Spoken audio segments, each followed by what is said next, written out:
what you can charge is kind of limitless, because you're able to create something that not really many other people, or maybe no one else in your area, can actually do. Our last invoice of that client was $8,000.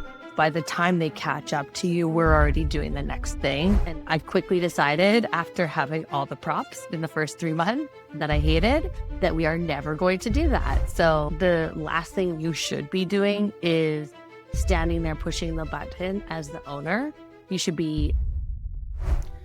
If your photo booth business feels boring, still not making that money, or not getting booked, this episode is for you.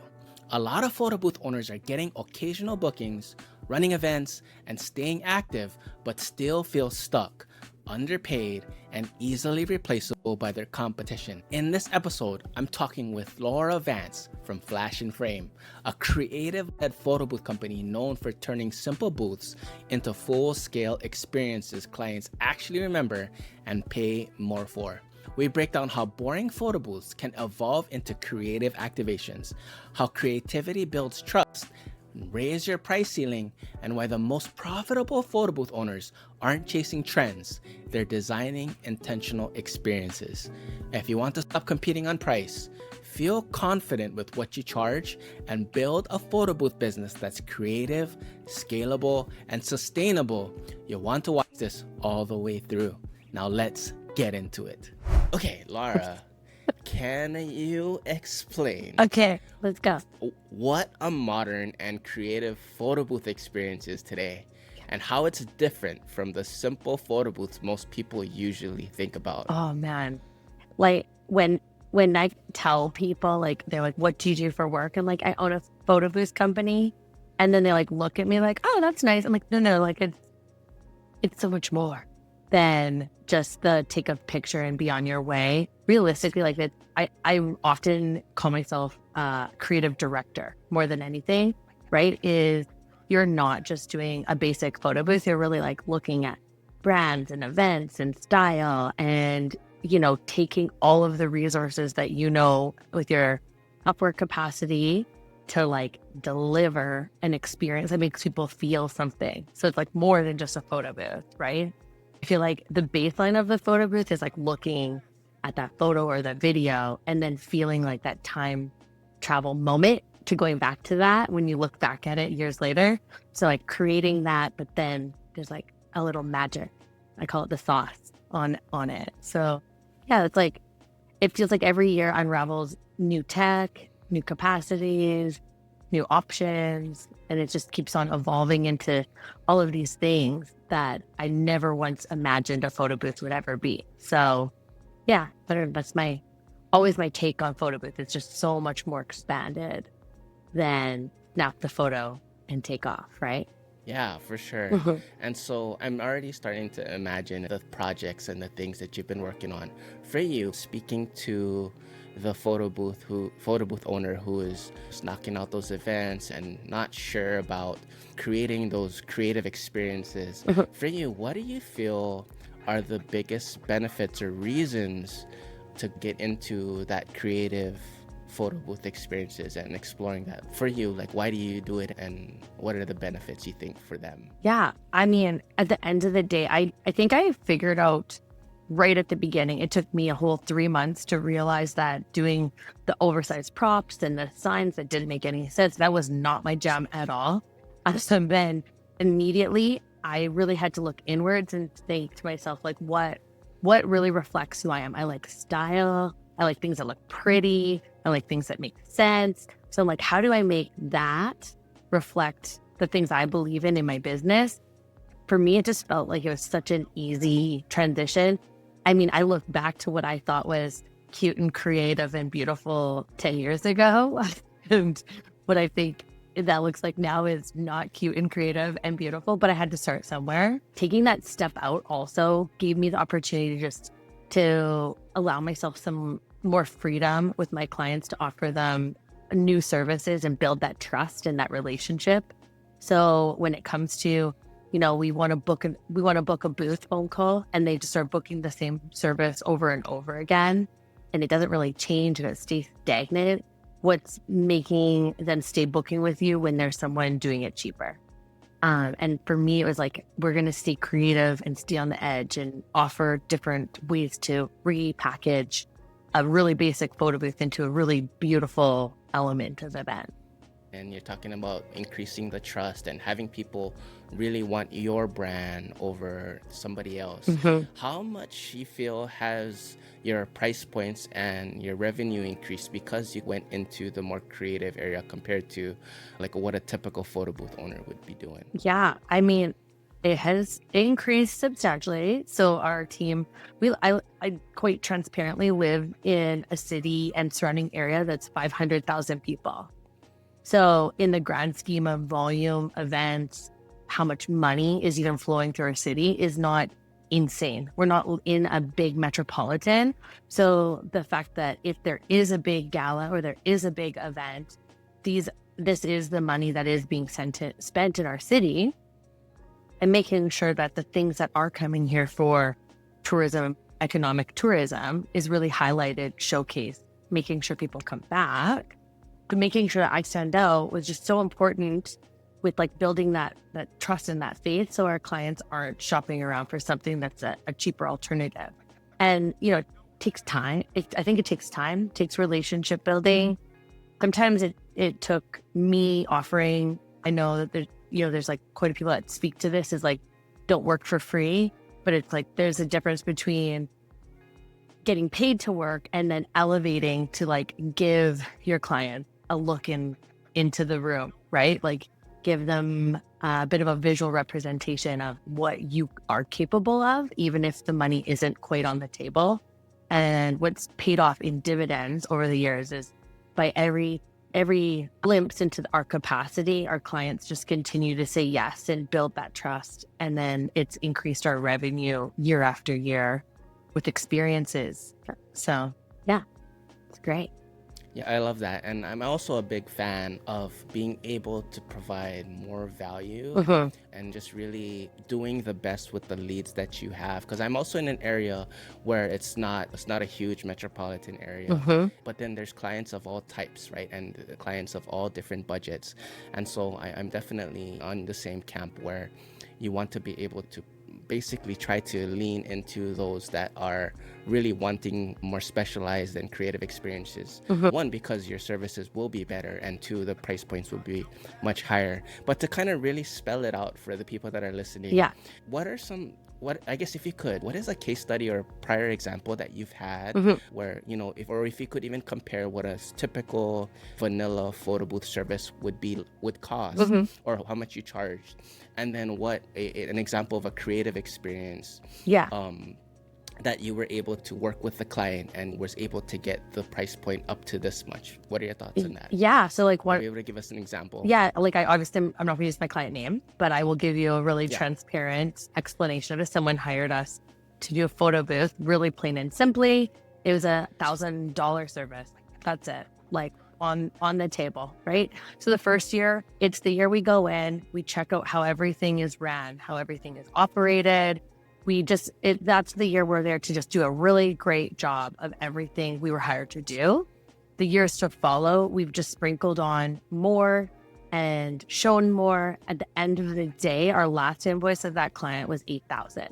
So with that client for 7 years, and in 7 years, we've incrementally grown the experiences they've expected to be quite significantly more.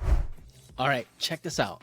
One of the biggest mistakes new photo booth owners make is operating without a contract.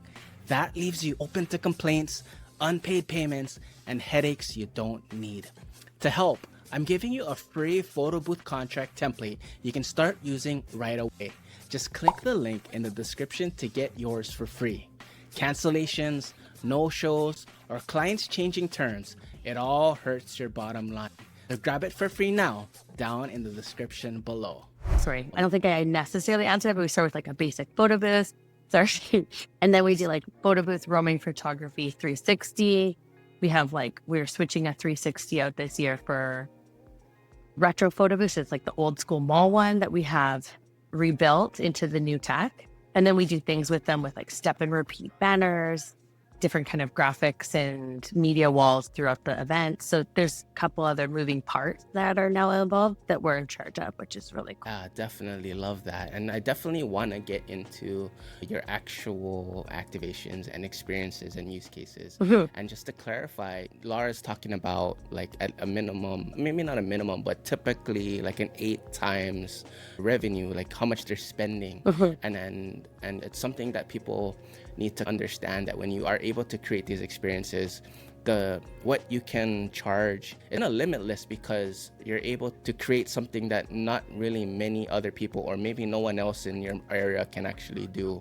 And so I'm trying to address the people that are listening to us, that have just been doing the same thing over and over, and then they're just like banging out events, or maybe I don't want to get into that creative space, but giving them in a window into what you're up to, and why this space can be very beneficial for those who enjoy the creativity and ultimately enjoy serving their clients the best. And so just to get into the nitty-gritty, like when you start to design a photo booth activation and experience from start to finish, what does that process look like? Oh my God. Can you break down like just from the beginning? And it would help if you actually think of a wonderful, like an amazing ideal client that you've had. Just walk us through what that experience was like, creating that experience for them. I think like at that, and I do have like a bit of like a playbook of like exactly how I walk through. And none of our clients that have had like the in-depth detailed events have just said, hey, I want to book a photo booth, and then that's the end of the conversation.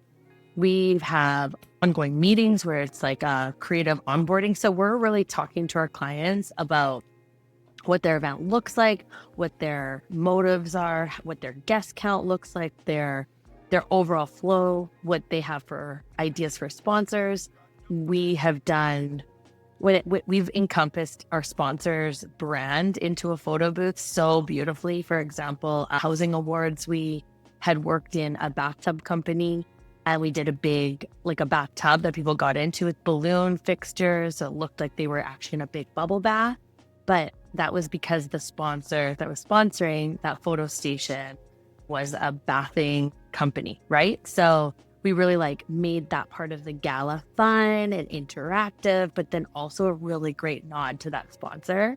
And once other sponsors, what we noticed was that once other sponsors, other people at that event saw how we could activate, they were more interested to pursue being a part of the event for future years, right?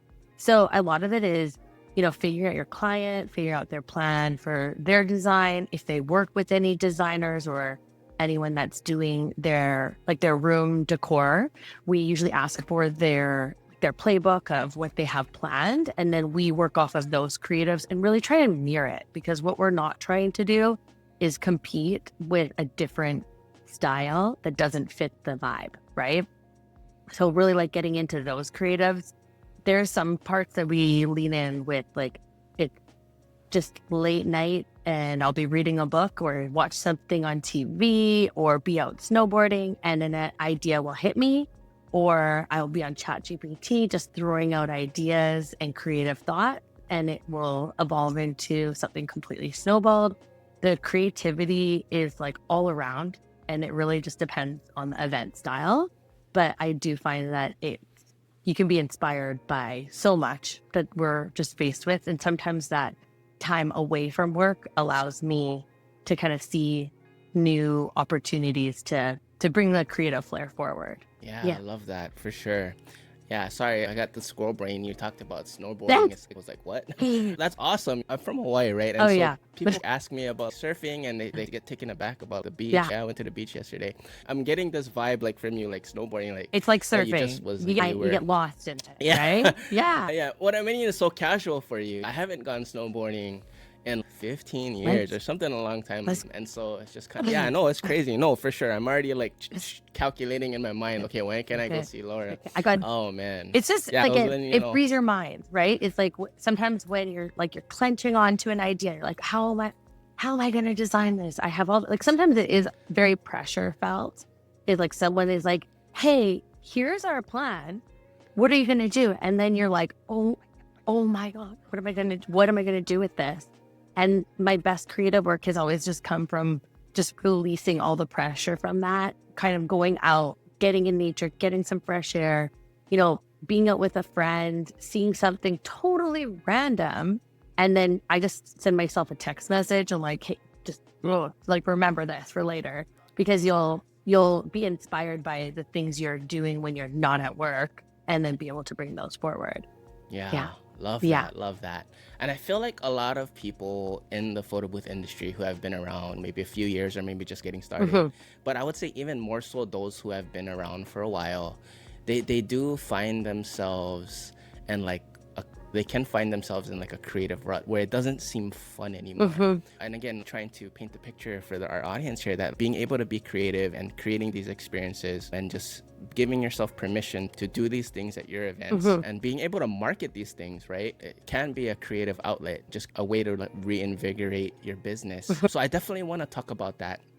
And so I know right now it's 2026 and there's a lot of new things happening. It's almost difficult to track like the different types of trends now. Back like when we started, maybe there was like one thing. And again, for our audience, Photo booth, glam photo booth. That was it. when Glam Booth came out, that was like a I'm- huge thing. And Yeah. that was the only thing that was around Yeah. for 3, 4, 5 years. And then now we've got AI and baseball cards and like virtual screens and all this kind of stuff. The new thing, yeah, the for sure. keychain.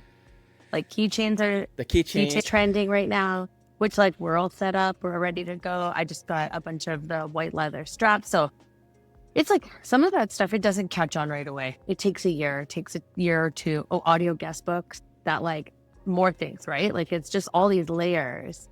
But I always find it's almost comical when people are like, oh, your website's so nice. And, oh, it just tells you so much. And I'm like, there's like a quarter of what we do and what we're capable of on our website. Unless you talk to me and have a creative brief, you have no idea what we're capable of, which that's like maybe a reflection on my honey to-do list for 2026 that I need to like dive into, because there's just so much more beyond, just on your website. And what I do find, and I do struggle with, is like all of the admin tasks that do need to get done so that our clients know what we're capable of. Right. So, but yeah, like being to, like, there, we do have clients though that are, I will present them all the most creative ideas in the world and like, let's refresh this. We've been doing this event for 8 years. Let's change it up a little. And they're like, no, they want standard photo booth, the template they designed on Canva. And that's okay. And I have to like, there is something in that too, where you have to be like, it's okay for them to want what they want. And even if the creatives aren't what I would ever do, they're the client. They're happy. And at the end of the day, they know if they want to reinvent something or have another fresh look on it, I'm happy to do that for them, but it's what they want. Sometimes those are actually the more challenging clients for me, is the ones that don't want anything to change year after year. But it's like I try and look at it as a healthy balance. Is I can't be doing all of the creative events all of the time. It would be absolutely exhausting. But doing a couple really great creative events that keeps me really invigorated and excited for the new things to come is fantastic. Yeah, 100%. Yeah. I know we both talked about the trends that are happening, and you talked about keychains and AI and all that. So just technical side, right, of the photo booth events, doing different types of prompts and new technology and trends. What do you think are the small upgrades or creative details that make the biggest difference in what clients want and how they see your company? So just really speaking about what are those things that kind of pop up in your head and you do want to be able to implement them. And so I guess, how do you sift through the things that you want to be able to implement? For example, like keychains. What was your process there from knowing about it all the way up until execution? Yeah. And then now that you're using them, what's that process like? I mean, it still comes back to that creative onboarding process, like talking to our clients really in that discovery. It really opens up what they're interested in. If their primary reason for booking a booth is just so there's some entertainment, and they're not interested in anything more than that, I mean, that's on the table pretty clearly, because it's, you know, the questions are usually like, well, how much is it right away? When, Yeah. right. And that's like my client red flag, which, you know, in the economy we're in right now, I'm very aware that people are price shopping. So the added values of different kind of print paper or the keychain elements, that kind of is leaning into emotion. Like that's an emotional piece with people when you're talking about weddings, takeaways, wanting people to have like a memento, and that like you have to uncover those pieces with your clients. I mean, it's that discovery phone call, right? A lot of people don't know what they don't know. So coming from education, I think there's a lot of people that know we're really great at the photo booth piece, but then they don't even realize that we're doing trading cards. There's 3 different versions of trading card sleeves, different stickers to enclose them, different customization. All right, so check this out. If you are building your packages or add-ons right now and you're not sure where your pricing should land, this will help you. Most owners start either undercharging or limit themselves without even realizing it. I created a free pricing cheat sheet that gives you clear starting points and the full range of what photo booth owners are charging across different event types. Download it for free in the description and use it to guide your pricing with clarity.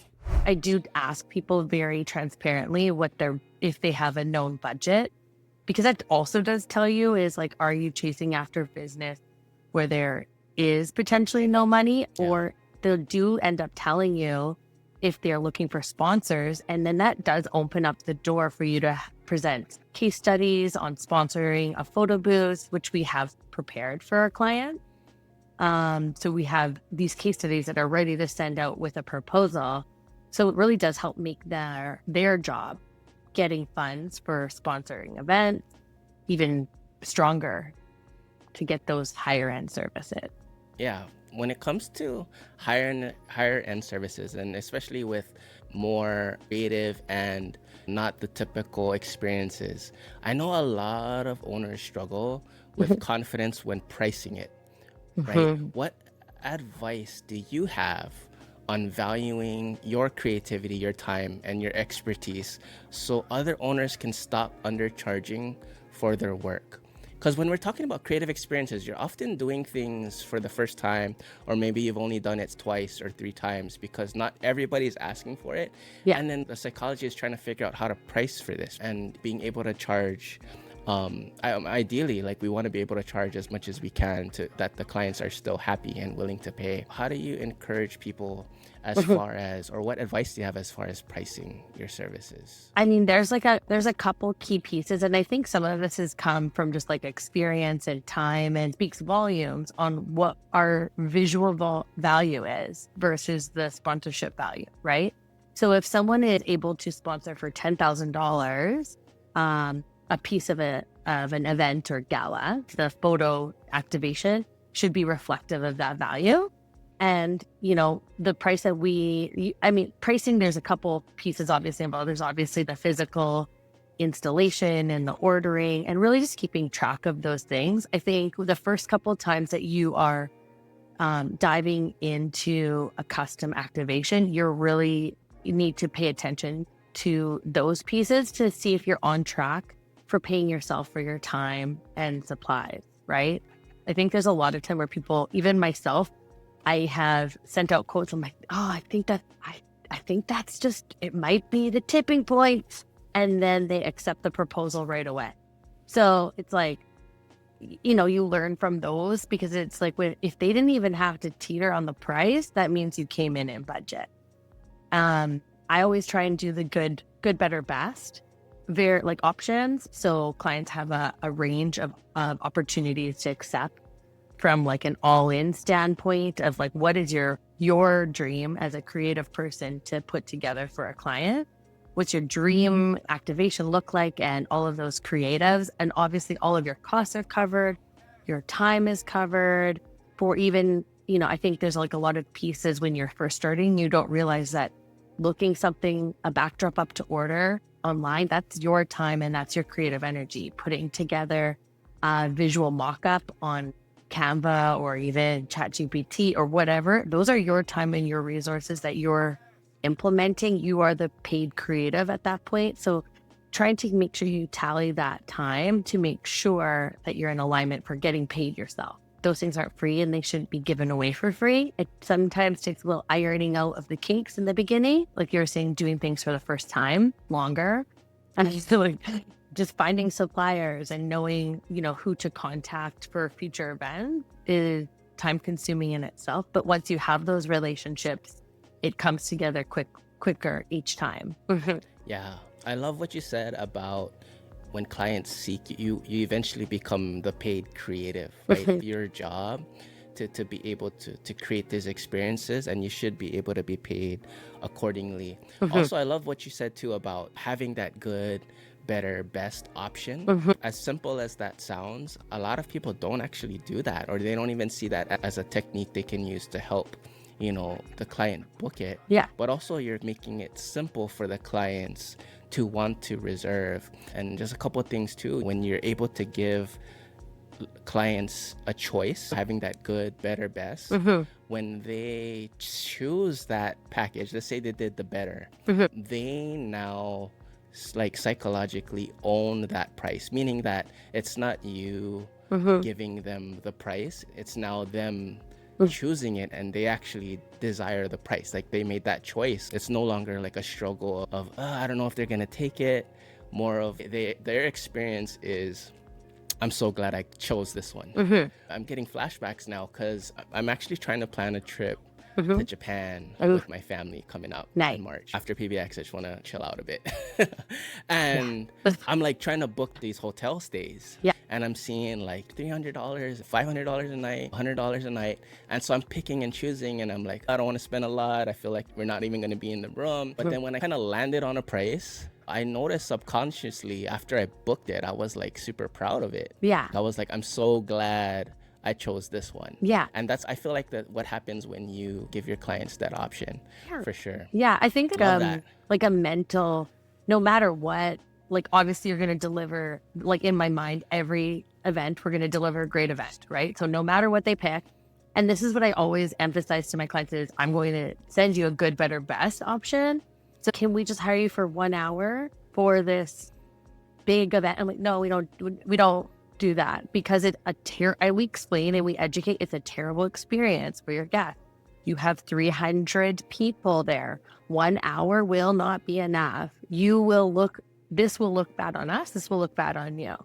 We've had long-standing clients that this year were faced with budget pullbacks. We've had fantastic relationships for over 10 years with some of these clients. We were faced with an opportunity we had like a month-long activation. We were faced with an opportunity to leave a booth as a drop-off booth. And we chose to still show up and operate the unit for a couple of the designated events that they had scheduled. And in hindsight, it's good we went over and above, because it just confirmed we know what we're doing. And next year, they will need to figure out the budget and the plan. And we're still the experts at what we do, because they also saw firsthand how much weight we pulled by being there, but still showing up and going over and above on the services we're used to delivering. So I think no matter what our clients are picking, they're getting a great package regardless. And in any opportunity we can see where we can bring extra value, we always do. Yeah. Love that. Yeah.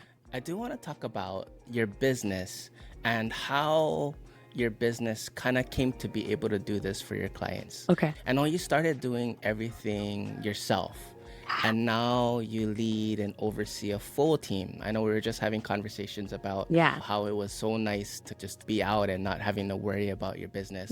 So for you, if somebody were to ask you, what are the key steps in scaling your business from being a solo operator to a multi-person operation? Oh, this is what would you... This is so good. Oh, sorry. This is so good. I love this question. Let's do it. I literally, at PBX, I feel like you and I start chatting. Lots of people, you start talking to people, and I meet everyone from experienced, these experienced photo booth owners that are running national companies and coverage, to like a brand new photo booth owner that has one unit, right? And she's doing it all herself and working 2 or 3 jobs. And it's like, I love that. That hustle is just as much hustle as a national company in my mind. Because I think we're all working towards financial freedom and all of these pieces.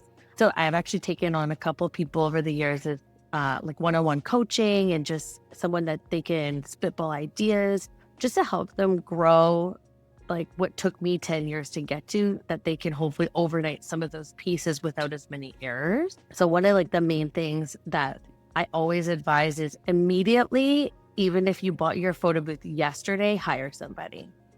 Hire someone right now, because that is the best thing you can do. But even before you buy a second photo booth is having someone trained to run your booth for you. There's a couple different reasons, obviously, why you are getting hired to be at these amazing events. And the last thing you should be doing is standing there pushing the button as the owner. You should be connecting with people, building relationships, and just any way you can to like network. Being involved in events is so important in smaller communities, and your face should be out there and a part of it. And I think sometimes getting sucked into the owner-operator place where you can't physically leave or start a conversation without being rude and disservicing your quality of service is so like it's a catch-22. So for me, it was always hiring that first person was the most important piece. I feel like it took me a little bit to get there, but once the ball started rolling with hiring, it just became easier and easier on hiring flow, taking my time to make sure it's the right people, getting them trained up to the experience level that we want them to be riding solo, and then like doing a lot of hand holding so that they're on brand and delivering the quality that we have a reputation for, and then building that team out from there. And I can honestly and truly say my whole team after this winter season commented that they thought this is our best team yet this year. I think a lot of that had to do with the fact that everyone just realized like we're all human. Some of us are moms, parents, we've got other jobs on the go as well. Supporting each other if someone was sick or couldn't make a shift or had a date night come up, is we all supported each other to have all of the gaps filled for the season, which was so awesome to see everybody on that same page. Yeah, I love that. Yeah. And I definitely I'm just already feeling what it must have been like when your team was saying that this was the best team ever this year. That's so cool. And it's not easy. Yeah. You definitely deserve the credit. Just the lot of behind the scenes, the tough days that people don't see. Yeah. And so it's amazing that you're at this place where you can have these milestones where your teams are saying these things. Mm-hmm. And so I do want to dive a bit deeper into almost like the composition of your team. Sure. And if you could, can you talk about the different roles that your team has? So I know we have a photo booth attendant, Mm-hmm. right? And what other positions do you have on your team that help you run the business? Yeah. So I've got Ellen, who's my right-hand woman. She's my assistant, and at times feels like she's my boss because she keeps me in check and in line, making sure that all of my tasks also get done. And I have a pretty great setup crew. So these are our setup and takedown crew. And I also would call them our tech support crew, is always in the background, watching on events, making sure the photo composition, lighting, any kind of printer issues are being dealt with, early setups, late night takedown, any support in those realms. And then we have our attendants that are essentially the button pushing girls that know how to push the button, fix basic troubleshooting pieces, and, pack up the equipment and take it back to our warehouse. So, there is a couple different roles, but that's like the primary gist of it. For the most part, by the time someone's been through a wedding season or a Christmas season, they're really well versed on how to act as a senior photo booth babe, as we like to call them. So they do the setups and the takedowns. And at times, we have different people doing the setup, and they don't even work the events. They're just going out doing all the event setups so that our crew can come in and work the parties in the later part of the evenings usually. One of the most powerful things you can do for your business is surround yourself with the right people. That's why I launched a free Facebook group for photo booth owners who want to grow together. We believe in community over competition. The link is in the description. Come join us. And as far as now having these people, I feel like this is one of the harder parts, right? Being able to have the people in the positions. I know creating the systems, although they may be difficult, but a lot of it is just knowing what systems to implement and be willing to pay for it. But when it comes to the team, I feel like that's always the toughest part. Right? Yeah. Trying to figure that piece out. So what is it for you now? What is your role in your company you feel like that you specialize in, or what is it that you primarily do now with those people in place? My like primary role is like the creative director and sales. I do sales, marketing, and creative directing. I've had a couple, it's like kind of funny. There's like definitely some people have noticed that I'm not always at events. So I do hear some sideways. I would almost be here tonight. So like over Christmas, being able to go to my kids' Christmas concerts or piano concerts or the Nutcracker, well, events were running and I wasn't stressed out about if things were breaking down or not working properly, etc. Like everything was just going to be done so I could enjoy my life as well. Otherwise, in years past, prior to having these systems and people in place, it felt like a lot of pressure that I couldn't relax and I had to be out at events and on standby for everybody, making sure that they're empowered to make decisions, whether it be, should I stay later because they started later, or should I reprint more photos, or, whatever decision. I've empowered my team with like some really great skills, which is, look at the problem and decide, is this a good decision or a bad decision for flash and frame? And it's not a real problem if it costs money. So if it means staying later and I have to pay you more, that's fine, right? So if it makes sense, it makes sense. And I think the big piece of the win for our team being able to reflect that same energy that I have put into my business is they truly do care that the photos we're taking are great, that the experiences we're implementing are fantastic. I've shared some stories with our team that I think it hit a soft spot. It makes you realize what we're doing actually is important and you don't know until afterwards. So a couple of the stories is, I'm sure you may have experienced this yourself too, is we've taken photos of people at events and they've been great photos. And then months or years later, we ran into some of the same guests from that wedding or event, and we found out that someone's father or mother or grandmother or whomever has passed away, and that's their last photo of them looking so amazing and so wonderful. And I've been like, what a blessing. Thank goodness we have these photos. And it really hit the heartstrings that we're doing good things by creating these memories. For one of our couples, we have like we have like a secret shot list that we do. So every wedding couple gets very specific photos that is our secret sauce for all of our wedding events. And our staff is all trained on to get and try at very least to try and get these photos. We found out a year after a wedding that a couple actually didn't receive any of their wedding photos. For whatever reason, I know the look on your face was the look on my face. It's not like it's obviously terrible. The only photos that they had were the photos from the photo booth. So super glad they didn't book an iPad photo booth. Super glad we had a secret shot list. And the only photos that they have of them in their wedding attire, kissing and doing some other cute poses was from the photo booth photos. Like, that's a very 1 in a million thing that I hope to God never happens to anybody. But if it did, at least I know that we're doing our part in creating these beautiful pieces, and that our whole team believes in that. If those were the only photos they were going to get, they're still going to be great photos, right? Yeah, for sure. Wow, definitely a blessing. I know you've talked about, leading with heart. Yeah. And having a women-led team. Yeah. has shaped your company, right? Yeah. What does heart-led leadership look like in practice, and how can photo booth owners adopt a culture as they grow? I think truly and honestly is like, you really have to look inward at the things that are important to you for me, I grew up with like a single mother that struggled making ends meet, and financial security was not always on her radar. And some of the women and mothers that work for me pull me aside and say, thank you so much for the extra hours. I'm able to get my kids Christmas presents this year.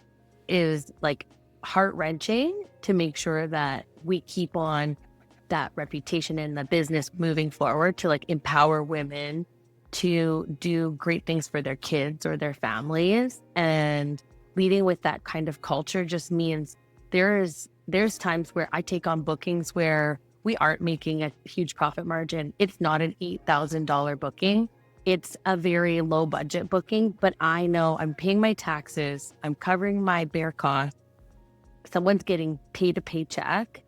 And to me, that's so important to know that I'm doing the things I can to empower my team to have some financial security as well. And some, additional pieces that they can add to their family.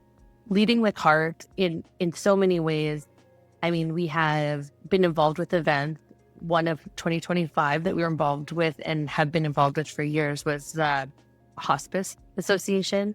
I'm not sure. Do you know what hospice is? Like dying with dignity. Okay, yeah. Perfect. So we've been involved in the background doing the photo booth, the 360, and just making this gala that they do here amazing every year.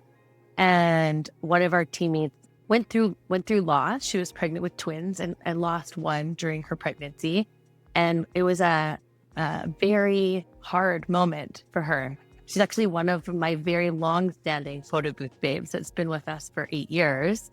And she asked if we would step up and dance, which meant also, running the photo booth, fundraising, learning a dance, being completely uncomfortable, standing in front of 500 people. It was not on my top priority list, but because it meant something to my teammate, it meant something to me.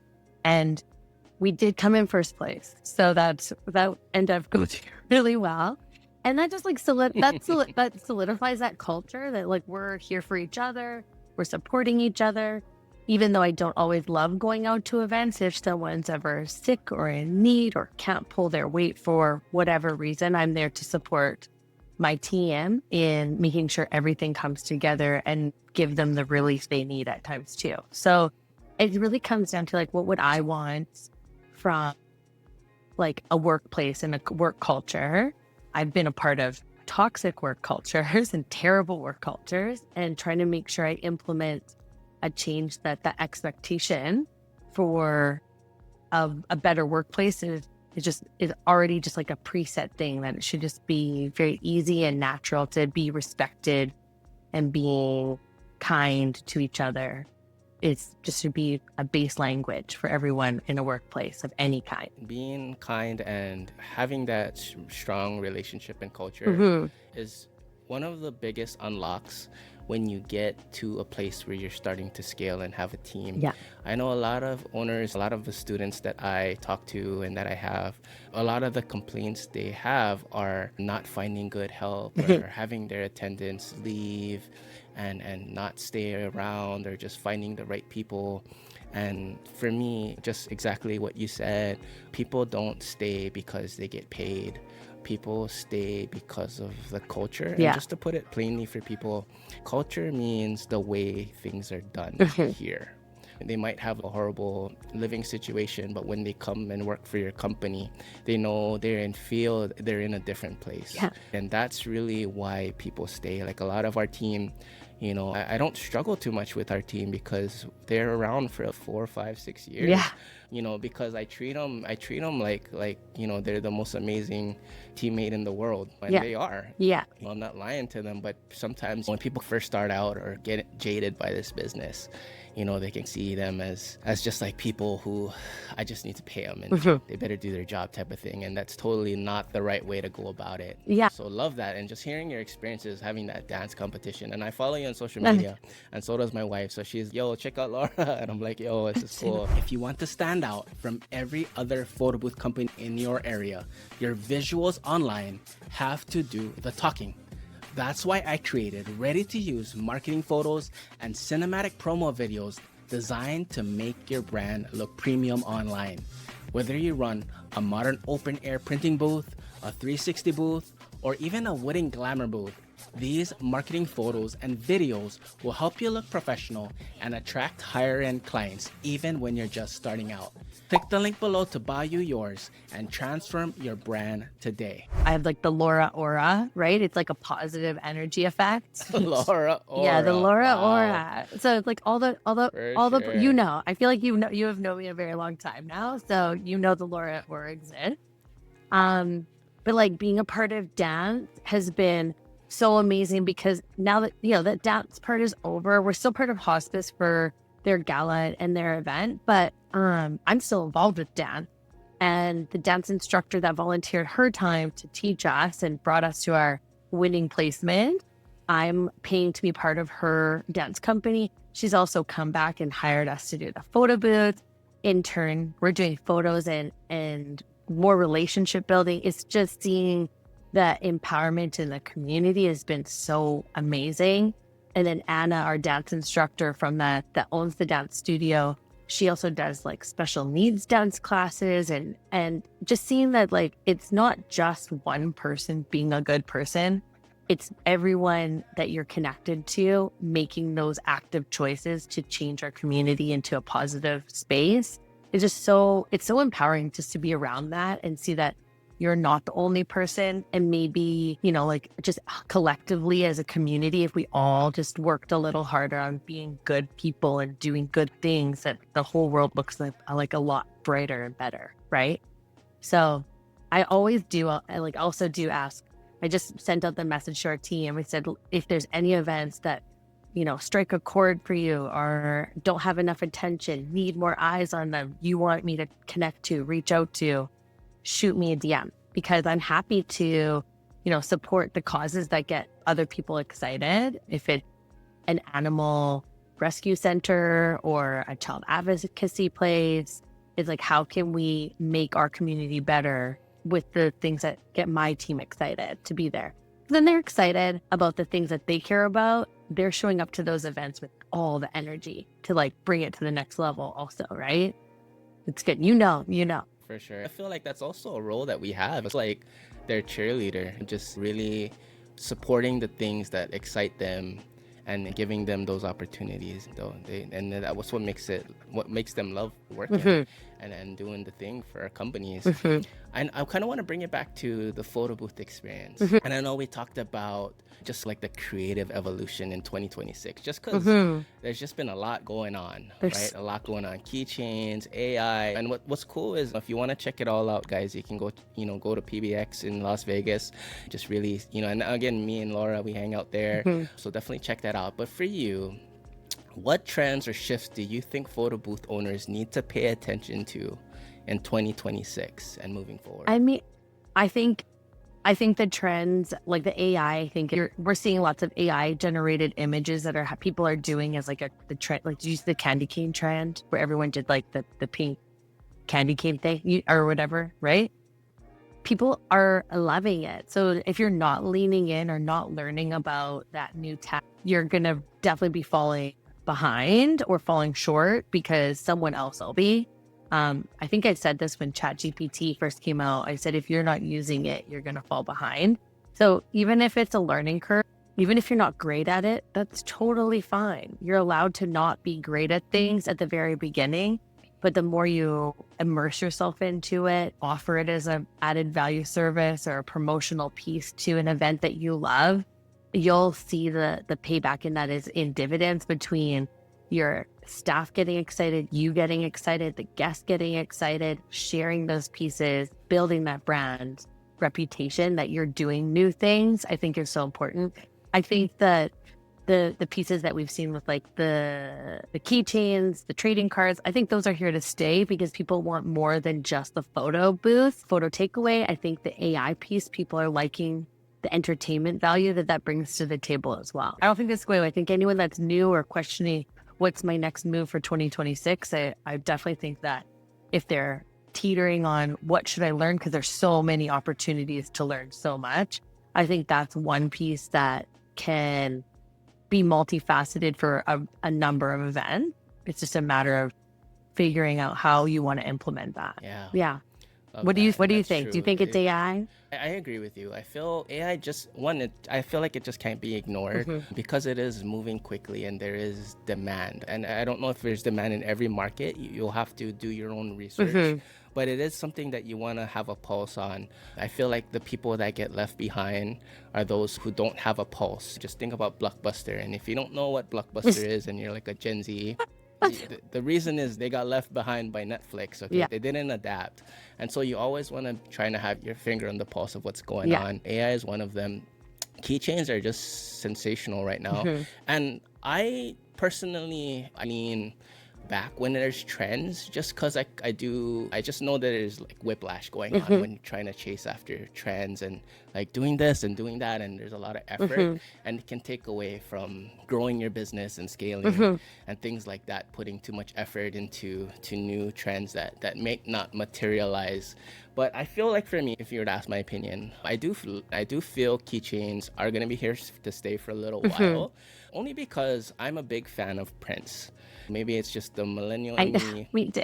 That I love physical things and they just last, right? I have had this picture right here that my daughter painted when she was like 4 years old, and it's still here. Yeah. You know, I get and this. I think about it every time. Right? And so keychains are like that. They stick. They're useful. You bring them and people are putting them on their bags.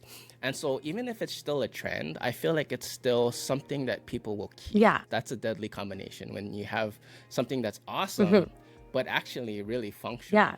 Right? I agree. I don't know if you've been seeing, I don't know if you've been seeing that trend. I just thought about it now, but like that whole Trader Joe's bag thing. I don't know. It's kind of like this craze in Asia, but to me, anyways, we'll talk about that in Vegas. Okay. It's super trendy right now, but it's still functional. Even if you invested into some Trader Joe bags, you could still use it. The space of like creating memories is not going anywhere. I think if there's anyone brand new, they're like AI, Photobooth. I think there's also like a lot to be said if there's anybody in my local market that ends up finding this podcast and they're listening to it. I'm going to also say this is probably applicable to so many people's markets, is learn how to use a camera and a flash properly. If you do nothing else, you should do that. Because I feel like there's so many people that have a DSLR camera and the flash and they have no idea how to use it properly. And that is really the pitfall. Before you can even look at doing AI or keychains or any of those really cool activations, make sure that what you can do with the standard photo booth, you're at least doing that really well. And then explore expanding. Because I feel like there's pieces where people hop on trends, but they forget to get the fundamentals right first. You know what I mean? You know. Yeah, 100%. You got to get that right. What did we did? I will speak to this for anyone that does we did lots of Santa photo stations this year. I'm going to give away some secret sauce. We upgraded, basically, like I looked back on the years that we've done all these Santa photo stations. We upgraded our client paper to pearl paper for no extra value, no extra cost, because the volume like that we're doing in prints, for Santa, it's like it takes a longer period of time because of the visit. I saw there was an opportunity to give an added value piece, which was like this metallic pearl paper. It paid off in dividends with the comments and the positive reviews from clients. It just have you ever used this paper before?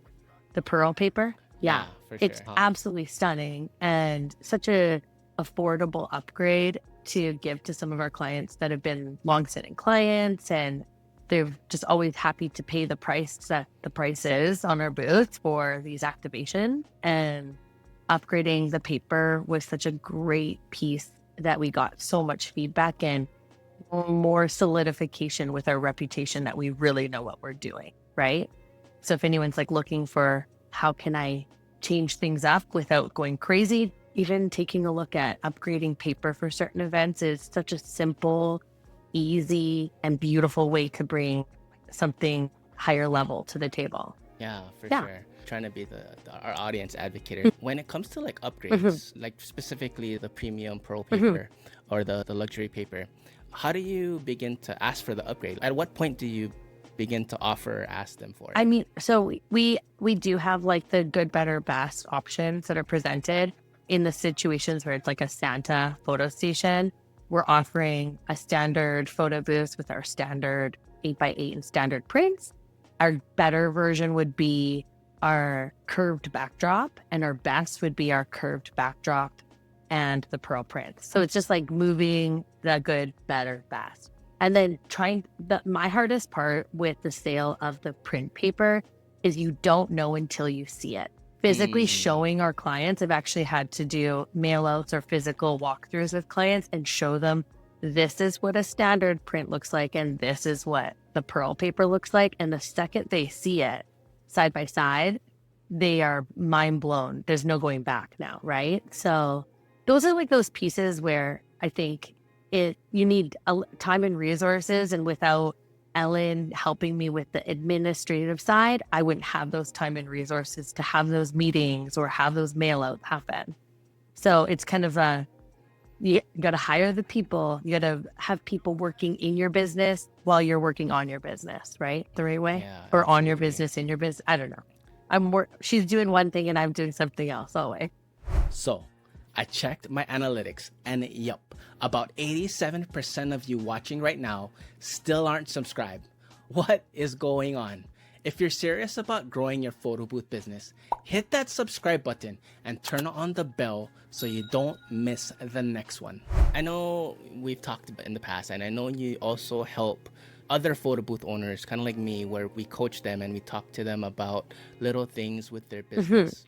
And so as you begin to talk to these other photo booth owners, what is the number one thing holding most photo booth business owners back from becoming either more creative, more profitable, or just more confident in their business? I think making decisions quickly is going to be the answer to this. Is like, should I get, I think one of the questions I was asked today was, should I get these polyester backdrops or the velvet?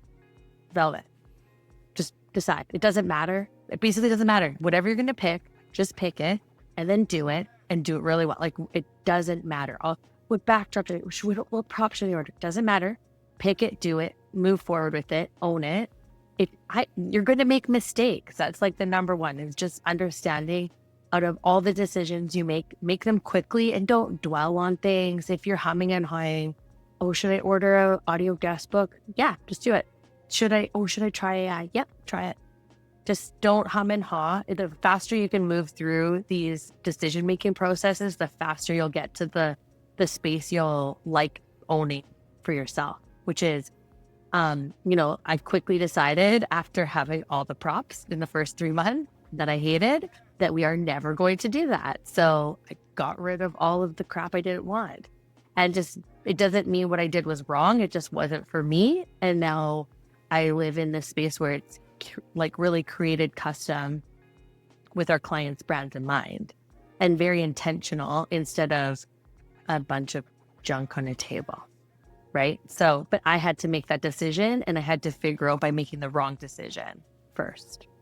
If you make the wrong decision to order pearl paper and you go through 2 boxes when you thought you're going to go through 1, maybe you charge more for it next year. Maybe, you don't offer it, or you just, implement those changes, but you're aware that you made a good choice or a bad choice, right? I think at the end of the day, as long as you're charging appropriately, I hope to goodness that everyone knows what are some good market rates and value of their own personal time and like their subscription costs, etc., is that you're allowed to make a bad decision in business from time to time, but collectively over the year, you need to be making good decisions to keep in full operation and keeping with growth, right? So like for me, I have a tracker called Don't Fucking Freak Out.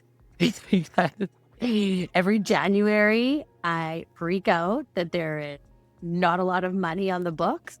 And every month collectively, I can see, right now I'm at a 4-year trend. So I can see where was I at 4 years ago till now. And as it turns out, collective information just gives you peace of mind that maybe in January, you only have 20 bookings at the beginning of the year, but by December, by the year end, you're going to have 300. So you will get there. It just takes time to get to that moment. So yeah, those are some good pieces, I feel. Yeah, love that. And it is a matter of perspective. And I feel like it comes with your experience that you have this tracker and that you have these reminders. I just had a conversation with someone in another podcast in EJ, and in the beginning of January, he had 3 bookings on the books for the year. Yeah. And then by the end of it, he was up to 100 something or whatever, just going through that journey with him. Because he's relatively newer in the industry. And so, and it's scary if this is the way you're making money. This is how you're putting food on the table or paying for your bills. Having 3 bookings would be very terrifying. But knowing that collectively over the year, you're going to get there because of history repeats itself. You know, you're not burning bridges at every event. So there's natural event cycles where clients will leave us, they will come back, new events come in, some events leave, and that's normal. But collectively over the year, we see approximately a ballpark around the same number with a growth in mind year after year. And that's something you definitely want to be remembering and thinking about or planning for, just so your expectations aren't just unmet and dissatisfied. And it's different, right? Coming from a working environment where you're typically having those paychecks every 2 weeks and you're having those set hours, and having a business is not like that at all. Right? It's not like that at all. No. And so you kind of that's just kind of the territory, but for many people, you know, just having that creative options and having the team and being able to build something you love is just totally worth it. And on that note, Laura, for you, we've been at this for a minute now. You know, I feel like I was having a conversation with Amber from PBS CEO, and I was describing like the guys that started at 2015, 2016, 2014 or whatnot. We're like the OG first class, X-Men first class type of thing, right? And now like leaning forward 9-10 years later plus, like what is it for you do you feel is the reason you continue to do what you do? And this is like, I honestly, like, when it, obviously there's the financial piece where I've been able to enable my husband to quit working away out of town this year. He hasn't worked. So normally he works out of town, and since February he hasn't. So we're closing in on 1 year of him working more locally, which has been just a different financial pace. It's been so empowering to be able to do that for our family, which has been so great. But like seeing where I started to where we're at now, it's like that growth with the creatives. I truly worry that if I'm not doing this in this creative way, who is?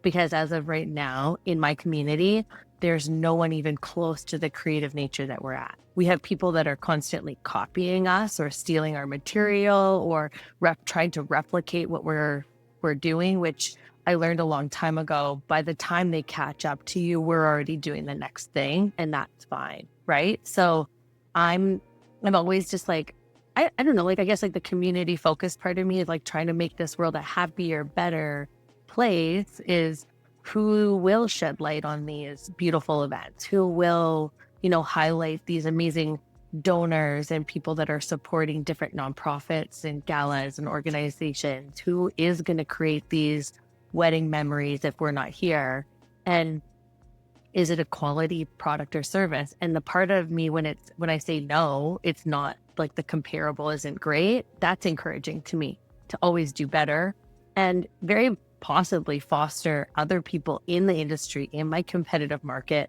to at least try and chase and do better themselves, right? So hopefully like elevating, if one day I decide to not be in this, is I at very least hope that the impact I made was encourage people to do a better job and have clients expect better from their vendors as well. Yeah. Amazing, Laura. How can people connect with you? You can find me on my socials on @FlashFrameBooth on Instagram. It's usually the best place. Obviously our website, flashandframe.com, which I think I watched a PBS CEO podcast that said, when you're coming to name your business, you should not use the word flash or frame. And I did both. So If anyone wants to come for me on my great business name picking, it's fine. I already know. It is what it is. But people, it's at this point we're memorable and people have our brand in mind when in our area, and I can't walk away from that. So it's good. But yeah, social media on Instagram is usually where we post the most amount of content that's up to date and events that we're a part of and some new and exciting things sometimes before they even hit our website. If this episode opened your eyes to what's possible, you'll definitely want to check out this next video. There's more practical advice, more breakthroughs, and more expert insights waiting for you. Go ahead, click on the next one.